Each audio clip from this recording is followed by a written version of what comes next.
The reason the ball unintentionally hits off center and does not travel far is that there is insufficient rotation during the backswing.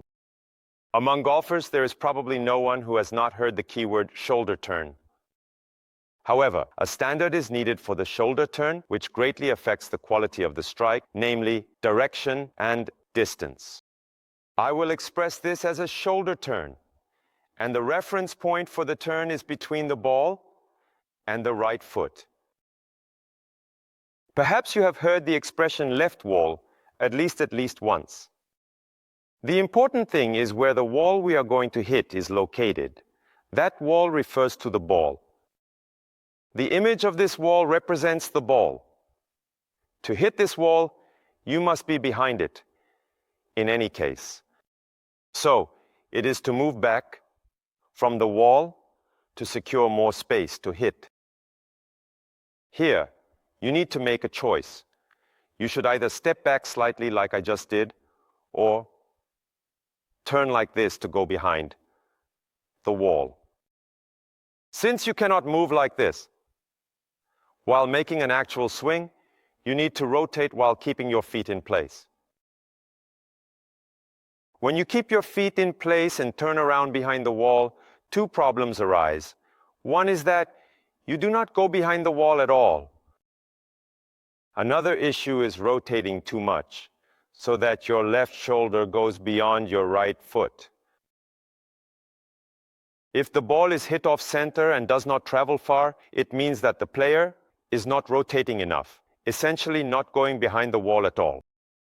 If it seems like the ball is making contact, but the results are a mess, it may be that the ball is moving back and forth a bit, and if it feels like you are hitting it, then your shoulder turn has gone beyond your right foot. So what can you do? You must rotate between this ball, that is this wall, and your right foot.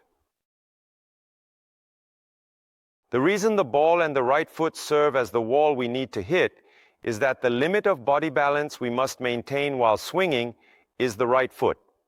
In other words, the limit you need to maintain while swinging is the right foot.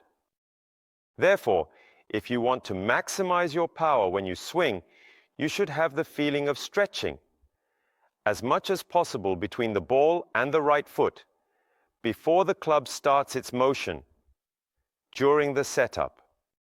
By doing so, you will likely feel a strength that you haven't experienced before, as your right foot tries to move away from the ball.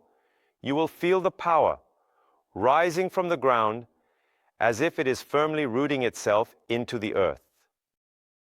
Just like stepping back to break a wall in front of you, if you anchor your right foot to the ground and rotate with the feeling of maximizing the space between the ball and the right foot, you will create space to hit behind the ball and behind the wall. At this moment, you can feel a strong force coming up from the ground through your right foot. You will develop strong muscles in your right foot's Achilles tendon and calf, and this strength will begin to connect sequentially from your foot to your knee, pelvis, shoulder, elbow, hand, and finally to the club head. At this point, you will feel the weight supporting your body on the toes of your left foot, as you will not be going beyond your right foot. If you have rotated between the ball and the right foot, meaning between the wall you will hit and the right foot, then you can release the club from that position. This is because the space between the ball and the right foot is where this wall would be hit.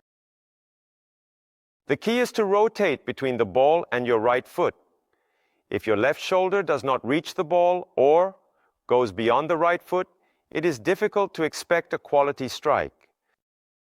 Please establish the concept of this wall properly. You will redefine your hitting space based on this wall. It is about rotating between the wall and the right foot, that is, rotating between the ball and the right foot, and releasing the club.